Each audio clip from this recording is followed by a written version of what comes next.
मी शीतल. मी एक 21 वर्षाची तरुणी आहे. मी कॉलेजच्या 3ऱ्या वर्षाला आहे. मी ज्या कॉलेजमध्ये शिकते त्या कॉलेजमध्ये आम्ही सर्व मुलीच आहोत आणि मी आता वयात आले होते. मला आता एका मुलाची गरज वाटत होती. माझ्या मनाने नाही, तर मी माझ्या शरीराने दिलेले संकेत मी तुम्हाला सांगत आहे. माझे शरीर हे पूर्ण सर्व बाजूने विकसित झालं होतं. माझी जवानी पूर्णपणे तयार झाली होती आणि आता आमच्या कॉलेजच्या बाहेर भरपूर मुले यायचे. ते सर्व मुलींकडे पाहायचे, त्यांच्यावरती लाईन मारायचे. हळूहळू माझंही मन त्यांच्याकडे वळू लागलं होतं. माझी परिस्थिती तशी चांगलीच होती. मी स्वतःची गाडी घेऊन कॉलेजला येत होते आणि त्यानंतर काही दिवसातच एक दिवशी मला कॉलेजच्या बाहेर आल्यानंतर माझ्याकडे पाहताना एक मुलगा दिसला. त्याचं नाव होतं राहुल. आता हा राहुल एक चांगली कार घेऊन आला होता. तोही चांगल्या घरातला होता, श्रीमंत होता, दिसायलाही खूप छान होता. परंतु तो खूपच शरीराने लुकडा होता. माझ्याकडे सतत पाहत होता. मी ते ओळखलं होतं. त्यामुळे मी एके दिवशी त्याला सरळ गेले आणि बोलले. मी विचारलं, "तू माझ्याकडे का पाहतोयस रे?" तेवढ्यात तो मला म्हणाला, "मला तू खूप आवडतेस म्हणून आज मी तुझ्याकडे पाहतोय आणि माझं तुझ्यावरती प्रेम आहे. तुला माझ्याबद्दल काय वाटतं का?" तेवढ्यात मी म्हणाले, "मला असं काही वाटत नाही आणि मला काही बोलायचंही नाही." असं म्हणून मी तिथून निघून गेले. घरी आल्यानंतर रात्री झोपेमध्ये मला तो स्वप्नात आला आणि मला त्याच्याबद्दल वेगवेगळी स्वप्न पडू लागलं होतं. मलाही त्याच्याबद्दल आता आकर्षण निर्माण झालं होतं आणि मलाही हळूहळू राहुल आवडू लागला होता. मी एके दिवशी त्याला जाऊन म्हणाले, "राहुल, मलाही तू खूप आवडू लागला आहेस रे."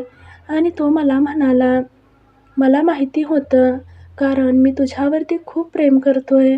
असं म्हणून तो मला म्हणाला, "आपण आता कधी भेटायचं?" त्यावर मी म्हणाले, "उद्या.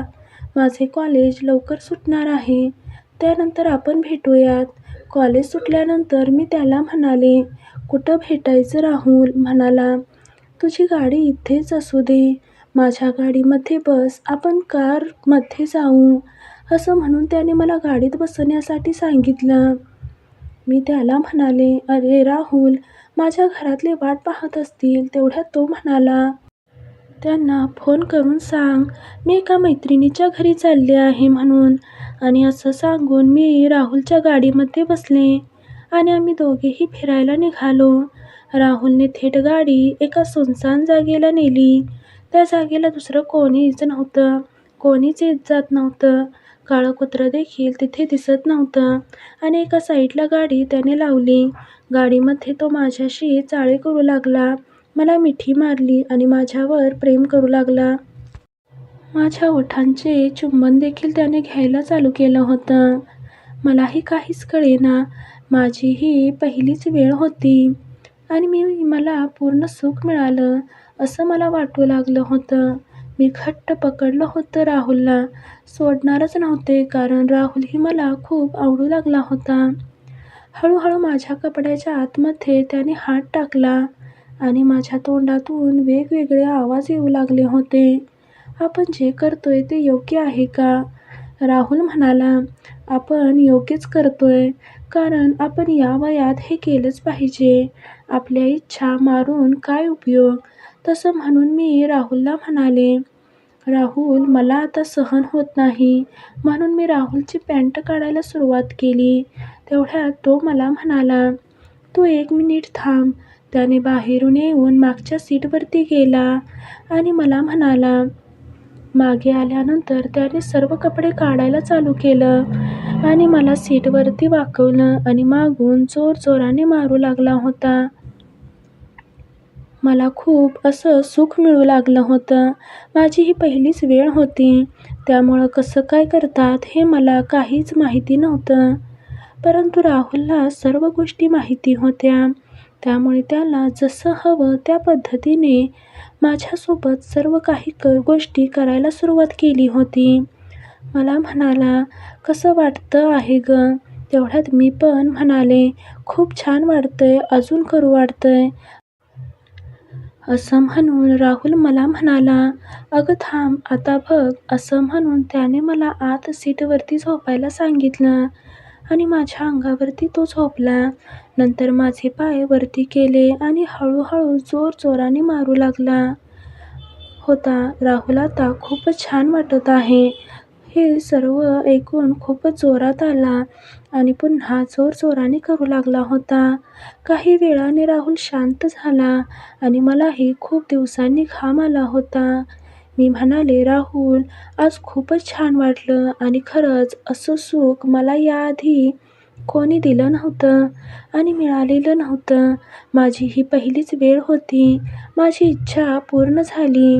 मी तुला कधी सोडणार नाही आणि आपण लवकरच लग्न करूयात. हे ऐकताच राहुल मला म्हणाला, आता एवढ्यातच लग्न? मला धोका दिला होता ही गोष्ट आम्हाला नंतर समजली. मी घरी गेल्यानंतर मला कळाले की माझी गाडी ही कॉलेजवरतीच आहे. हे पाहून माझ्या घरच्यांनी मला विचारायला सुरुवात केली. माझ्या घरातल्यांनी मला सर्व गोष्टी विचारल्या होत्या. तसं मी त्यांना सर्व गोष्टी सांगितल्या. या सर्व गोष्टी सांगितल्या कारण मला या गोष्टी समजून सांगायच्याच होत्या. माझ्याकडून झाली चूकही मी मान्य केली आणि माझ्या घरातल्यांनी सुद्धा ती मान्य करून घेतली. प्रत्येकाचेच घरातले असे असतील असे नाही. त्यांनाही मी सांगितलेली गोष्ट खरी आहे ती पटली. खरंच अशी प्रत्येक मुली जातीच्या घरातल्यांनी समजून घेतलं, समजून सांगितलं तर मुलीचा कोणताही पाय चुकीच्या वळणावर जाणार नाही. आपण घरातून बाहेर पडल्यानंतर आपल्या कोणत्या गोष्टींचा फायदा लोक घेतील हे सांगता येत नाही आणि मी तेच झालं. माझ्या वयात आलेल्या या गोष्टीचा फायदा माझ्या कॉलेजच्या बाहेर असणाऱ्या मुलाने घेतला.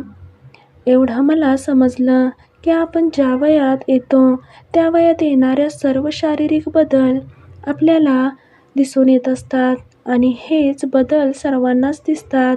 त्यामुळे आपण आपल्या मनावरती थोडाफार ताबा ठेवायला पाहिजे. एक गोष्ट सांगते, ज्याने स्वतःवरती ताबा ठेवला त्याने आत्ता विजय मिळवला. कारण आपण अशा गोष्टींकडे पाहून वाहत गेलो तर नक्कीच आपला फायदा घेणारे भरपूर जण आहेत. आपण मात्र त्यांच्यावरती पुन्हा पश्चाताप करत राहतो. त्यामुळे आपण नक्कीच कोणतीही गोष्ट करण्याअगोदर आपल्या घरातल्यांचा विचार घेणं नक्कीच महत्त्वपूर्ण आहे, असं मला वाटतं. धन्यवाद.